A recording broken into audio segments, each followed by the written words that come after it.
تكمله لكاريري في المانيا. الاماكن اللي انا اشتغلت فيها ديت تعتبر من اهم الاماكن ما بين ال 14 مكان اللي انا اشتغلت فيهم، والحاجات اللي ساهمت فيا او اللي ساهمت في ان انا اعرف في البلد اكتر او افهم الدنيا اكتر ماشيه ازاي. وعموما الحاجات اللي كان الواحد استفاد منها عموما وحابب يشارك التجربه بتاعته معاكم. طيب كالعاده هحط لكم كل اماكن الشغل هنا، وعلى العموم انا كاتبهم برضو ومسجلهم، لان انا دايما يعني جيت كده بعد ما انا حسيت ان انا ابتديت انسى، قررت ان انا اكتب كل حاجه وان انا اكتب الاماكن اللي انا اشتغلت فيها. وعلى الاغلب ما نسيتش حاجه يعني، لان زي ما انا قلت تقريبا يعني كنت بغير اماكن شغل كتير جدا، سواء كان بترفد او ان انا كنت بسيب الشغل يعني، بس 90% من الحالات كنت انا اللي بترفد. فعلى العموم شغلانه الجامعه، اي حد هنا في جامعه فاهم ان انت بيبقى ليك ايميل بتاع الجامعه على على حاجه معينه زي مثلا اوتلوك او بتاع او كده او جوجل او ايا كان يعني. فالايميل دوت لما بيبقى فيه عروض شغل او هما بيكونوا محتاجين حد في الشغل، فهم بينزلوا بيقولوا ان احنا محتاجين حد في الشغل او غيره. فانا على العموم الكلام دوت اول لما انا جيت المانيا تقريبا السمستر الثاني،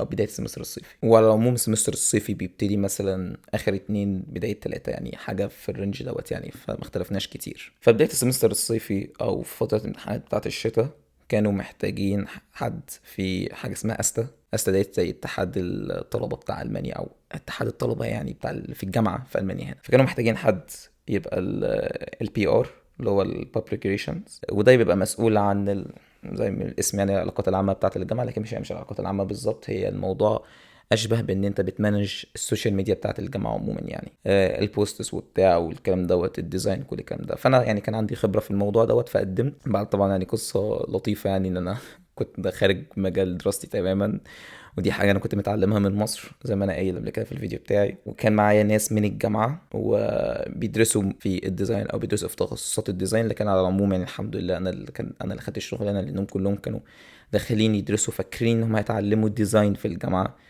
لكن ما فيش الكلام دوت يعني. الموضوع عامل زي تخصصات البرمجه في الجامعه، انت لازم انت تجتهد بره الجامعه بعيد عن كل حاجه، والجامعه بس هي بتديك شهاده اللي هو بتقول للناس او بتحاول تفهم الناس ان انت بتفهم في الموضوع ده. انما حقيقه لو انت اعتمدت على الجامعه بس انت مش هتعمل حاجه. فانا كان عندي بورتفوليو يعني كويس كنت بني في خلال سنتين ثلاثه لما كنت في مصر، وجيت هنا قدمت بيه واتقبلت. على العموم الشغلانه دي فضلت مكمله معايا عادي جدا عادي جدا، مفيش اي حاجه.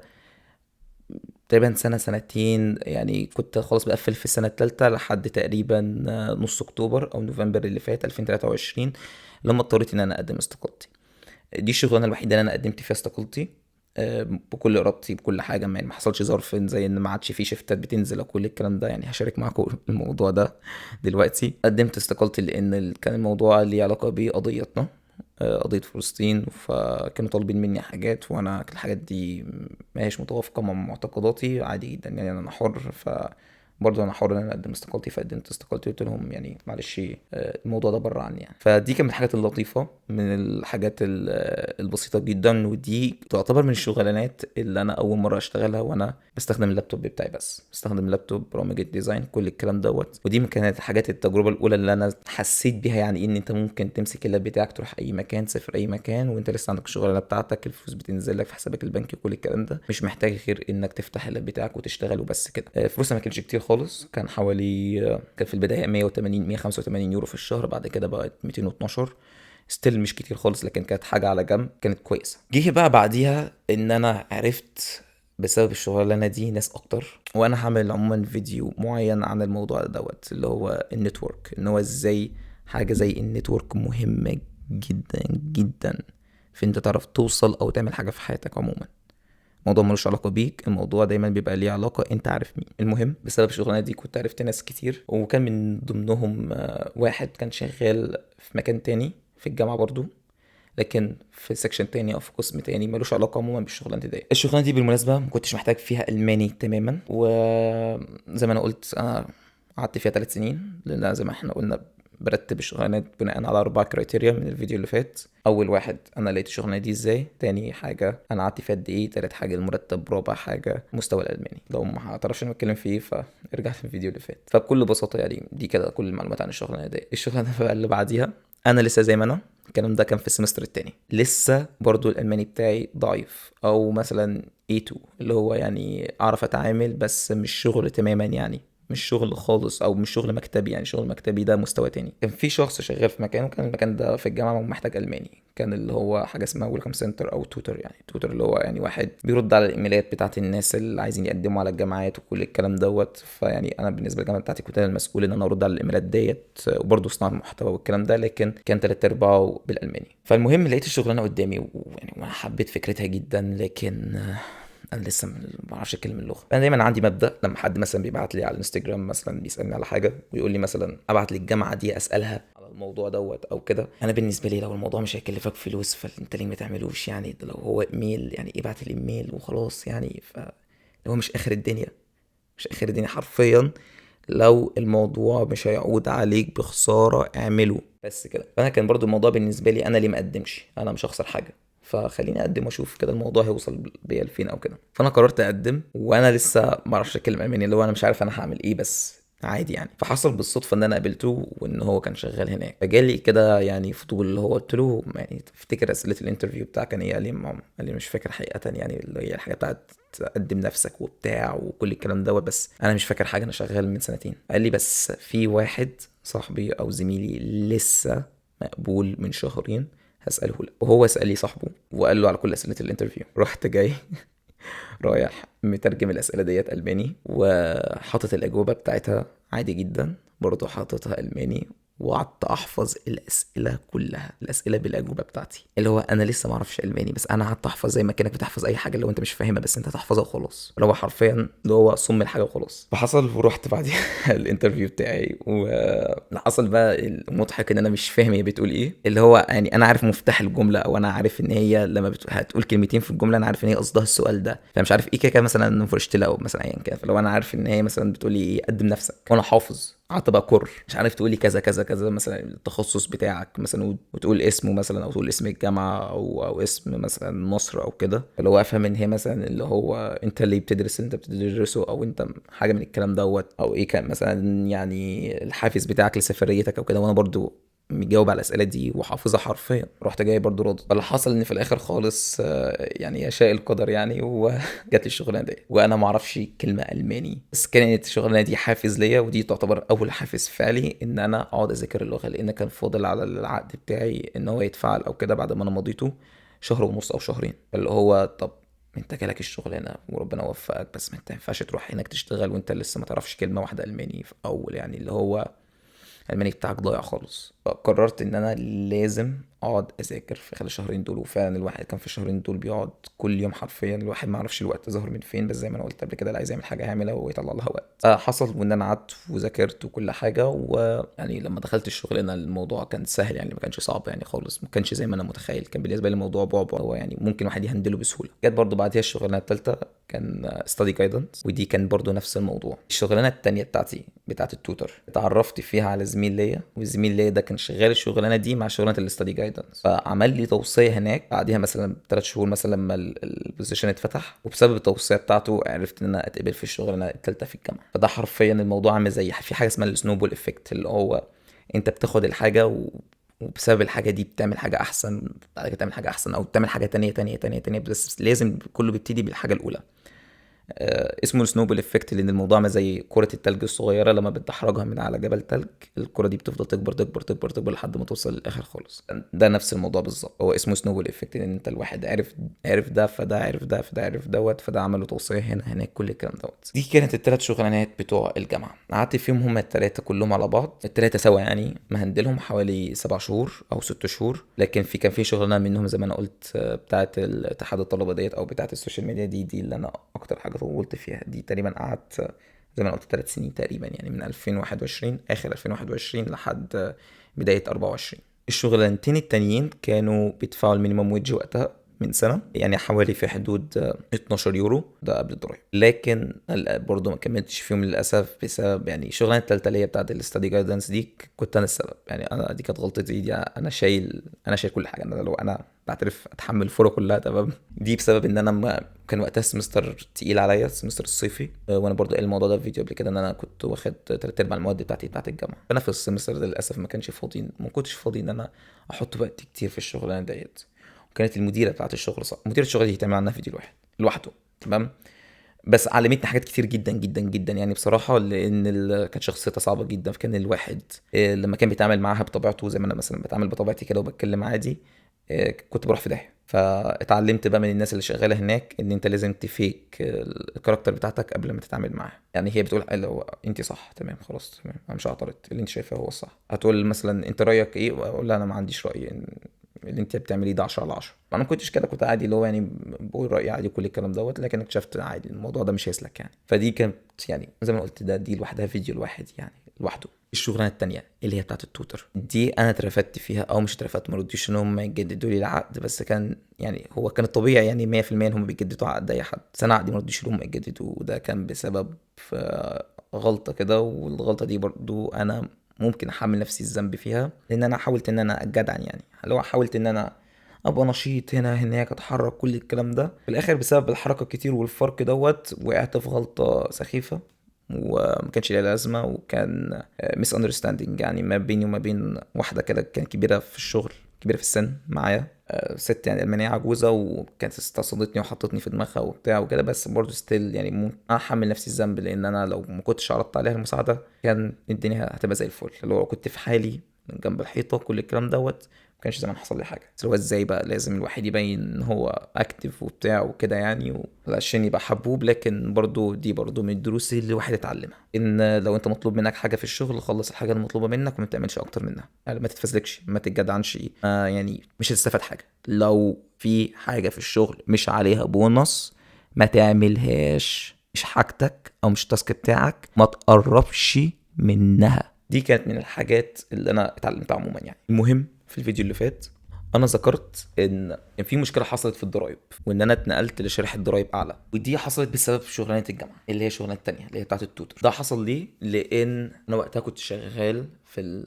المخزن اللي هو بتاع بولش بورت اللي انا قايله في الفيديو اللي فات. في نفس الوقت اشتغلت هناك وما خدتش بالي ان انا كنت عامل عقد ميني جوب على الجامعه، كنت مسجله على اساس اللي هو ميني جوب، لكن هو اوتوماتيك كان هيروح بارت تايم لو كنت عملت اكتر من 520 يورو. اللي حصل ان انا عملت 560 يورو، لا معلش ده كان 450 يورو وقتها الميني جوب. اللي حصل ان انا عملت 480 يورو، وبسبب الموضوع ده نقلوا العقد اوتوماتيك لوحده. لما نقلوا العقد اوتوماتيك بقى بارت تايم وبارت تايم، رفعوني لفئه الضرايب الاعلى، لان انت كده بتعتبر ان انت مواطن الماني او مقيم في المانيا، انت مش طالب فمالكش تخفيضات الضرايب بتاعه الطلاب. فلبست هنا بقى لبسه محترمه، وللاسف ما عرفتش اطلع منها لحد ما العقد بتاعي خلص. حرفيا ما كانش فيه منها اي طلعه لحد ما انا عقدي خلص. طبعا بتلاقي بقى مكتب الضرايب باعت لك جواب على البيت في 11 ورقه تملاها بتاع ارقام، وانا اللي هو طبعا وقتها الواحد كان متدمر، اللي هو يعني انا مش فاهم بالظبط. هو ما فيش حل الواحد يحل الموضوع ده بسهوله من غير ما هو يتبهدل البهدله ديت، اللي يروح لمحاسب مش عارف كذا كذا. بس المحاسب القعده معاه هتاخد 100 يورو لوحدها. المحاسبين هنا أو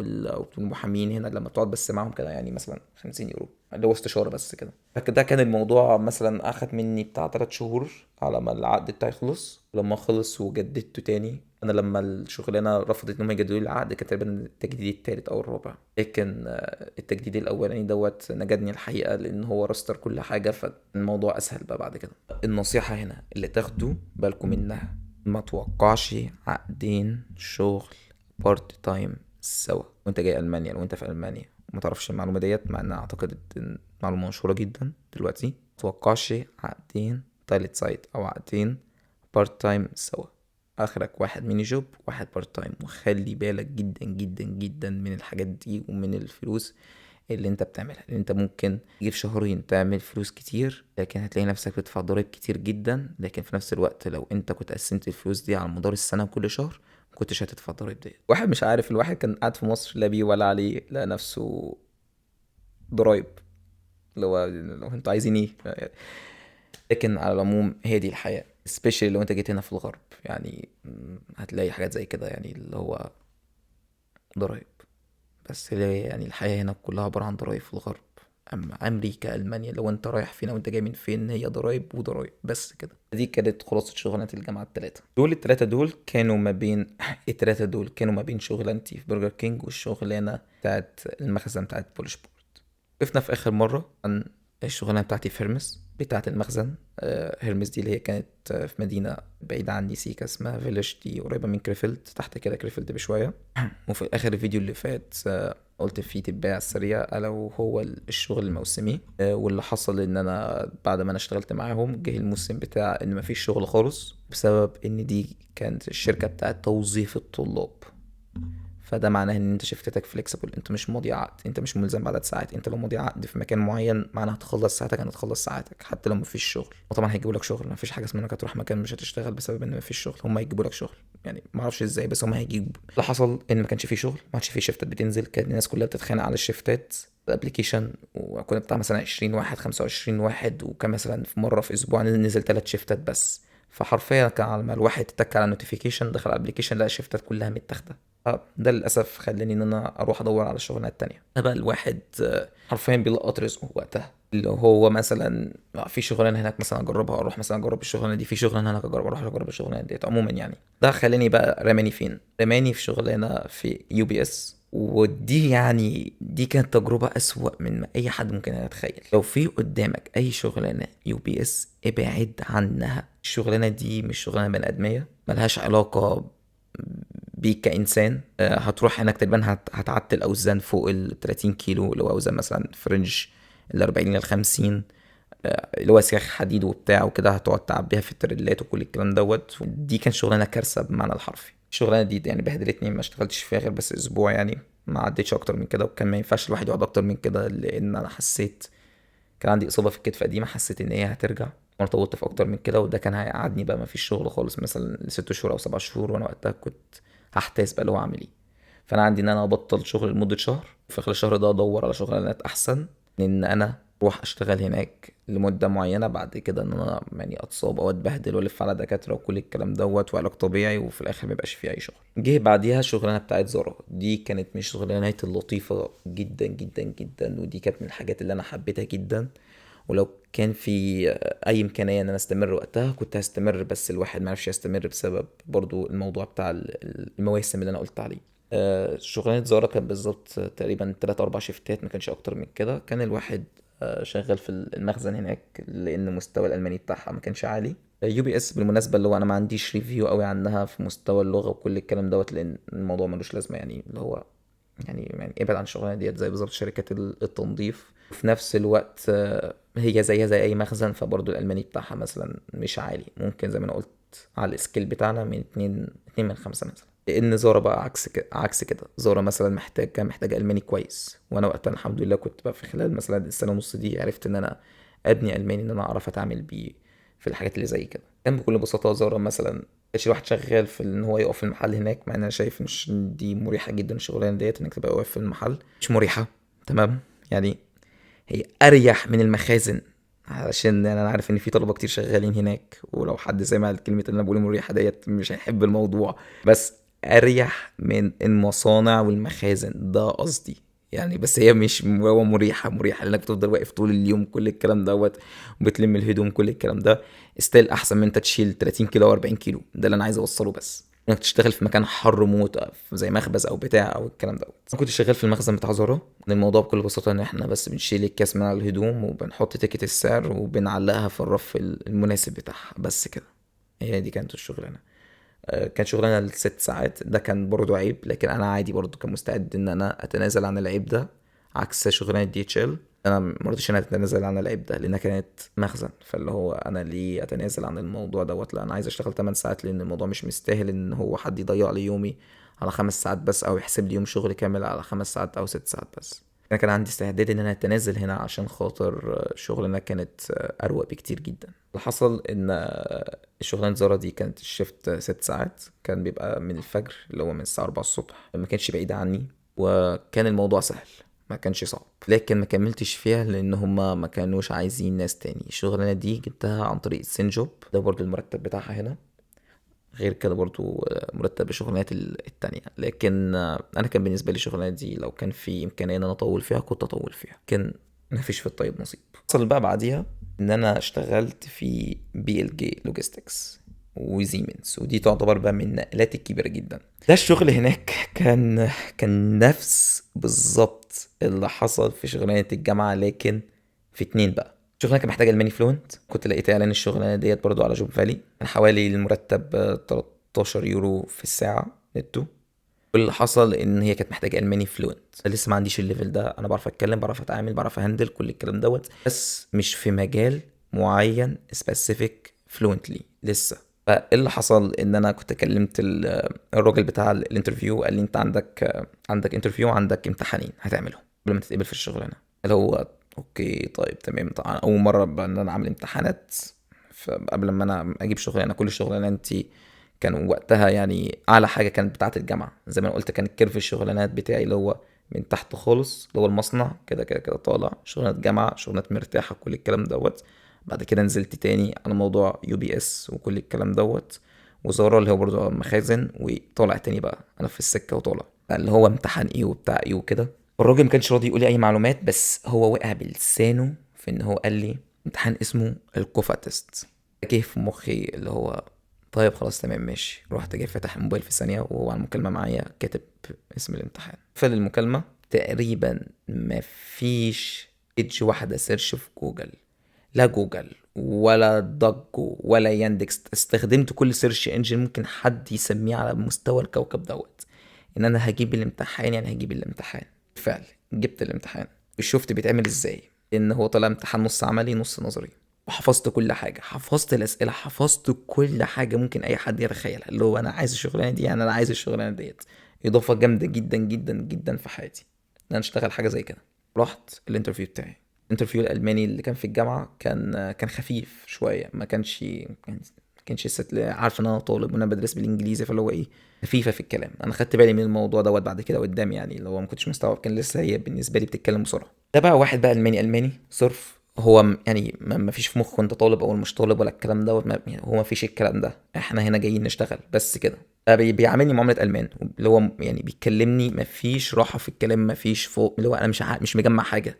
نوعا ما بسبب ان انا حطيت كل سيناريو ممكن، وحفظت باراجراف لكل سيناريو ممكن، وكل سؤال هو ممكن يقوله ليه علاقه بالمجال دوت وليه علاقه بالشغلانه. بعد ما انا قريت الديسكربشن الشغلانه 50 مره كنت بعرف اسمع له، بعرف ارد عليه. كنت بسمع له، في فرق رد وان انا اسمع. كنت حابب اسمع حرفيا، لدرجه ان كان في مثلا موقفين حصلوا اللي هو قال لي حاجه وانا فهمتها حاجه تانية، فاللي هو يعني قلت له حاجه ملهاش علاقه بالموضوع ده، فاللي هو بيبص لي بصت اللي هو انا ومين اللي انا هتعامل معاه ده. اللي هو طب يلا يا ابني على الامتحان، يا ابني يلا يلا على الامتحان. المهم برضو الامتحان تك تك تك وقتها خلصت العملي. كانت حاجة بسيطة، كان بيسألني اللي هو شوية كروت من بتاع سيستم الاسكانر. لو انت مثلا جات لك دي كده، دي معناها ايه، ومعناها ان انا هحط فين على ايه، كل الكلام دوت. قلت الموضوع. قلت له خلاص كده انا عديت لي. انت عديت. انا لو مش مصدق بقى اللي هو ايه ده. قال لي بس يومين كده هكلم الشيف وصاحب شركة بتاعت الطلبة ديت، او اللي ماسك المكان ده هناك، هيرد عليك. خلاص تمام، يومك طيب، كل الكلام دوت، السلام عليكم. حصل وان بعديها بيومين بالظبط الشغلانه جات لي. انا طبعا لما الشغلانه جات لي بقى عندي كده شعور اللي هو انا عملت في نفسي دلوقتي اللي هو بتاعت الجامعه وجبت لها حل، بس انا ما عنديش حل يعني. انا خلاص كده اللي هو يعني انا عارف ان انا اخر معاهم اسبوع ويقفشوا ان انا يعني ضحكت عليهم وهيرفدوني. رحت هناك الشغلانه، وطبعا برضو الشغلانه كانت في مخزن، لكن كان الموضوع ارقى بكتير جدا جدا من اي حاجه تانية. كده الواحد بيبقى معاه المعدات بتاعته وكل الكلام دوت مع السكانر. سيستم شغال عليه اكسس باسمه، وباس برضو خاص ليه هو الجهاز او الكمبيوتر نفسه اللي هو المربوط بالسكانر اللي هو الكبير بشاشة دوت وكل الكلام دوت. بس اللي هو ستيل يعني اول يومين مثلا بتبقى مع حد بيعلمك وكل الكلام دوت، او اول 3 ايام هو على الاغلب هيفضل يشرح لك كل حاجه بالالماني ويعلمك كل حاجه. رحت هناك مع الشخص اللي على المدخل بتاع السكيورتي ده، اللي هو سهل ان انا هندله بالالماني برضو، اللي هو الموضوع خلاص بقى بالنسبه لي مش صعب. بس انا عارف ان الشغلانه جوه هيبقى الموضوع كارثه، اللي هو في فرق شاسع ما بين ده وده. يشاء القدر ان الشخص اللي هيدربني او الشخص اللي يعرفني كل حاجه او يعلمني كل حاجه يبقى فلسطيني. كان شاب لذيذ جدا جدا جدا اسمه اياد. كان لذوذ وطيب وحبوب، وكان بيكلمني بالعربي. غير طبعا حصل مشكله ان هو لو انا قلت له بص انا الماني بتاعي كده، حكيت له كل حاجه، قعد يضحك تمام. كان ممكن شخص تاني عادي جدا يروح يفتن عليا، بس هو اللي هو يعني كان اللي هو ايه سماهم على وجوههم، اللي هو يعني باين جدا ده شخص وشه سمح جدا جدا. يعني حكيت له كل حاجه، قعد يضحك وقال لي طب خلاص بص انت ما تتكلمش خالص. وانا هشرح للناس اللي معاك بالالماني، وبعد ما اخلص معاهم هرجع اشرح لك كل حاجه بالعربي. فحصل ان هو كان بيشرح لهم كل حاجه بالالماني، بعد كده مثلا على جنب مثلا هم مثلا يروحوا في حته او كل الكلام دوت، هو يبتدي يشرح لي كل حاجه بالعربي. بعد كده حصل كده مشكله كده خفيفه، ان كان في واحده المانيه معانا من الجروب اللي بيتدرب بتاعي، لقطت الموضوع ده كذا مرة، فراحت اشتكت اللي هو بيتكلموا بلغتهم وبتاع، وبيتكلموا علينا وبيتريقوا علينا، لان أنا مثلا هو كنا بنتكلم نضحك مثلا او بتاع، وكان مثلا يعني او انا ارمي نكتة مثلا في وسط الشغل على حاجة معينة مثلا، كل الكلام دوت فنضحك يعني، مو يعني ناس معقدة نفسيا. لكن اللي حصل ان عادي يعني الموضوع ده عدى بسهولة، لكن هو شرح لي كل حاجة، وهو فعلا فعلا انقذني من الموضوع ده. دي يعني دي انا شايف ان ده قدر، يعني هي دي نصيب وارزاق واقدار كلها عموما. لكن ما تنساش ان الحاجه اللي هنا اللي حطتني في الموقف دوت هو ان انا ما فرقش معايا. هو قال لي انت الالماني بتاعك فلوينت، قلت له اه الالماني بتاعي فلوينت عادي جدا. قال لي بس انت على السي في انت كاتب ان انت بي واحد، فانت الفلوينت بتاعك فين هنا لا مؤاخذه؟ قلت له معلش السي في قديم انا لسه ما جددتوش. بس كده. اللي هو يعني انا بالنسبه لي كنت مستبيع، لان انا كنت محتاج او امثل حاجه للشغل. وانت لما توصل للحاله ديت بتاعت اللي هو خلاص الدنيا ضاقت جدا جدا معاك، وانت فعلا مش فارق معاك اي حاجه في اي حاجه، انت بتاخد مواقف زي كده، بتاخد نطاط زي كده وفعلا مش بيفرق معاك حرفيا يعني. بس لما تتحط بقى في النص بتدرك اللي هو اللي انا عملته دوت. كان اول شهر كده كان، او اول اسبوعين كده، كان الواحد صداع رهيب جدا، بسبب ان الناس وهي بتتكلم معايا الماني لازم اركز بتخلف في كل كلمة هما بيقولوها. ودي حاجة كانت بتصدعني، لان هو 8 ساعات انت مركز جدا جدا جدا. انت الموضوع مش زي العربي اوتوماتيك، انت مش بتركز في الكلام، اللي هو حد بيتكلم انت بتفهم بس كده انتهى الموضوع. او مثلا الانجليزي بالنسبة لي حد بيتكلم انا بفهم خلاص كده. انما ده انا لازم اركز في كل حاجه، لازم اركز في الموقف، علشان انا عارف ان في كلمه انا مش هفهمها دلوقتي حالا، لكن بسبب الموقف اللي احنا محطوطين فيه وبناء على الكونتكست بتاع الموقف انا هفهمها من الموضوع ده. فالحق يتقال، بسبب الشغلانه ديت يعني الالماني بتاعي كان مثلا هنا، انا كنت وقتها فاكر اللي هو عادي جدا، لو انا بعرف اتكلم كل حاجه، بس انا اكتشفت لا، الالماني بتاعي كان هنا راح لهنا، في فرق شاسع حرفيا، فرق شاسع. لان انا قبل كده ما كنتش مجبر ان انا اتكلم الماني الا لو انا في الشارع، في القطر، في الباص، في السوبر ماركت، الكلام دوت. انما في الجامعه عادي جدا بتكلم انجليزي، حتى اصحابي الالمان اللي مع عندي في الجامعه بكلمهم انجليزي ما بكلمهمش الماني. لكن لما اتحطيت في موقف زي دوت، هو يا اما كان الماني يا اما كنت تترفد، بس كده. اللي هو مفيش حاجه بقى اسمها معلش لا مؤاخذه ممكن انجليزي كل كلام، مفيش الكلام ده. فاللي حصل بقى إن خلاص كده الواحد كمل شغل هناك، وبرضه دي من الاماكن اللي انا فضلت مكمل فيها شغل لحد اما ما عادوش بينزلوا شفتات. لكن في خلال الفتره دي برضه يحصل ان هم يعلموني على اللي هي الفورك ليفت، اللي هي بتاعت الحاجة اللي بترفع بتنزل ديت. وحصل ان انا اتعلمت مثلا عليها بتاع اسبوعين 3 مثلا. بعد كده جالي واحد قال لي امسك الرخصة بتاعتك، وانا اللي هو رخصة ايه؟ قال لي رخصة البتاع اللي انت عملت تسوقها ديت، اللي هي الرافعة ديت. انا هو ما خدتش بالي اصلا من الكلام دوت اصلا، اللي هو وانا مضيت على ان انا هاخد رخصة منكم على الموضوع دوت، فاكتشفت ان انا بالفعل انا مضيت على حاجة زي كده، بس انا ما خدتش بالي. يا شباب اقروا العقود بتاعتكم، ما تعملوش زي. المهم، فحصل ان هو اداني الرخصه ديت. ليه بقى الموضوع ده مهم ان انا اجيب التفصيله ديت؟ لان انا بعد ما انا سبت الشغلانه دي بسبب ان خلاص كده ما عادش في شفتات، مع ان كان نفسي جدا ان اكمل معاهم، لقيت شغل في قلبي بعديها لازق فيا حرفيا. وكان ده اعلى مرتب اخده من غير ما يكون في نايت شيفت، من غير اي حاجه من الكلام دوت. برضه هتلاقي مرتب هنا على الشاشه، لان انا على الاغلب مش فاكر. وهناك لقيت اصلا ان هما طالبين حد يبقى سواق الفورك ليفت. فاللي هو انا شفت الشغلانه دي برضو شفتها على جوب فالي بتاعت قصدي، وانا جه في مخي اللي هو انا معيش الرخصه. بعد كده اللي هو في ثانيتين كده اللي هو انا معيش الرخصه عدي. بعد كده وقفت صبعي وانا بعمل سكرول، اللي هو دي واحده أنا تقريبا معايا الرخصه في المحفظه، انا خدتها منهم أنا من غير ما اكون واخد بالي. انا خدت الرخصه ديت، فروحت جاي مقدم على الشغلانه واديت لهم الرخصه وكل حاجه، وقبلوها وقالوا لي تمام زي الفل، انت تبتدي تنزل تشتغل معانا بعد يومين او حاجه، اللي هو مثلا يوم الاثنين يوم الاربعاء اللي تنزل. وانا اللي هو انا لسه مش مستوعب ان ده رماني هنا رماني هناك رماني كده رماني كده بتاع رماني على ارضي حرفيا. فدي كانت برضو من الشغلانات اللذيذه جدا. خلاص بقى الواحد بقى نقل من اللي هو كان يعني يوطي وبتاع ويشيل اوزان وكل الكلام ده، راح هناك رجع تاني يشيل اوزان وكل الكلام دوت. وفي الاخر الموضوع رماني ان انا خلاص بقيت اللي هو بسوق الفورك ليفت عادي جدا، بشيل حاجه من مكان اوديها لمكان تاني، وانا كل دوت عادي سايق البتاع وبتتك على زر ترفع تنزل كل الكلام دوت. الموضوع سهل يعني مش صعب، ومعاك السكانر برضو اللي هو الشاشه الكبيره بتاعتك، كل الكلام ده تعمل كونفيرم ان انت نقلت الحاجه ديت. بس كده. الشغلانه دي يعني يعتبر ان هي كملت معايا لحد قريب جدا جدا جدا. بعديها لقيت شغلانه تبعهم برضو، بس في المكتب فوق المره دي، وكانت اي تي في نفس المكان. قدمت على الشغلانه ديت، وكان في شهر تريننج، وقضيت شهر التريننج بتاعي، ودلوقتي حالا انا مكمل معاهم. بس كده. فانا دلوقتي حالا شغال اي تي في مكتب عادي جدا، ودي تعتبر اول شغلانه مكتبيه ليا بعد تقريبا كحرتة سنتين. ففي اخر دي احب اقول العبره عموما يعني سبحان الله مغير الاحوال، ان لو كان الواحد كمل في شغلانه تانية ما كانش حد مثلا بتاعت زارا مثلا، انا ما كنتش ناوي اسيبها لو كانت هتفضل موجوده. فلو كانت حاجه زي كده وكنت كملت معاهم كان ممكن افضل مكمل معاهم لحد دلوقتي حالا لسه في مخزن، ما كانش زماني مثلا كحرت الكحرته ديت. ولو في نفس الوقت الشغلانة اللي هي ادتني الرخصة بتاعت الرفعة ديت انا كنت خفت ان انا اقدم عليها، لان مش مستوفي الشروط، كانش زماني رحت هناك وحصل ان انا خدت الرخصة، وحصل ان انا رحت المكان دوت، والمكان ده فتحوا هناك بوزيشن في المكتب فوق فقدمت عليه، فبقيت في المكتب فوق. ما كانش زمان اي حاجة من الحاجات دي حصلت لو ما كانتش الحاجة اللي قبليها حصلت، والحاجة اللي قبليها واللي قبليها واللي قبليها واللي قبليها. فيعني سبحان الله، يعني الواحد اللي عايز يقوله ان هو بيفتكر ان ساعات خلاص كده الدنيا زنقت معاه وانتهى الموضوع، لان زي ما انا قلت كنت ببتدي مصنع وبتاع ودرجة حرارة، وطلع فوق شغلانات مكتبية بتاعت الجامعة، برضه مش مكتبية قوي بس الواحد ايزي برضه يعني، مش ما كانش صعبة خالص. نزل تاني تحت بعد كده، طلع بقى فوق اللي هو بقى مش في جامعة ولا كل الكلام ده، بس اللي هو في شركة كبيرة او بتاع او محترمة او غيره.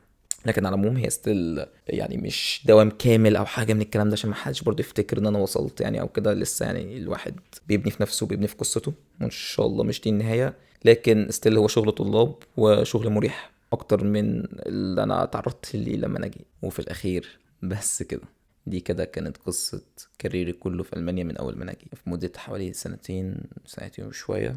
دي كان كل التجربة بتاعتي بالمختصر على قد ما انا اقدر. انا عارف برضه ان انا اطول، ما كنتش حابب ان انا اطول، بس قولوا لي يعني عموما لو حد يكمل للاخر، وقولوا لي برضه مقترحاتكم انتوا عايزين ايه، وان شاء الله هعمل فيديوهين مهمين، واحد عن الانترفيوهات، تمام، ازاي تاخدها، ازاي تجهزها، تحضرها، كل الكلام دوت، سواء كان بالانجليزي بالعربي بالالماني باي حاجه. اعتقد ان انا عندي خبره كافيه يعني في الموضوع دوت. وبرضه هعمل فيديو عن النتورك واهميته، لان انا شايف ان من غير الاتنين دول، من غير انك ازاي تعرف تتكلم، ازاي تعرف تعمل علاقات كويسة جدا مع الناس اللي حواليك. بس عرفوني يعني عموما لو انتوا عايزين الحاجة دي باستفاضة، او عايزين اللي هو خبط لزق نقطة واحد اتنين تلاتة كل الكلام ده، يعني ايه النوع الاحسن من المحتوى اللي انتوا حابين تشوفوه، حاجة زي سيت اب زي كده عموما اللي هو قاعد بتكلم، ولا حاجة زي اللي هو هي دي الخلاصة عموما من غير تفسير من غير مبررات، اللي هو انا شايف كده وانتهى الموضوع. فبس كده، عرفوني ارائكم، يعني انا عموما يعني بشوف كل الكومنتات تمام، وهفضل اشوفها دايما. انا شايف ان دي حاجة مفيدة جدا، ودي حاجة انا بحبها جدا عموما، سواء كان انتقاد بناء ايا كان، انا عموما بحب الكومنتات يعني، لان انا شايف ان انا بتعلم منها، وان انا باخدهاش بطريقة سلبية ابدا خالص. بس كده، ده كان نهاية الفيديو، اتمنى ان يومكم يبقى طيب وجمعة سعيدة ان شاء الله عليكم، ولحد الفيديو اللي جاي، السلام عليكم.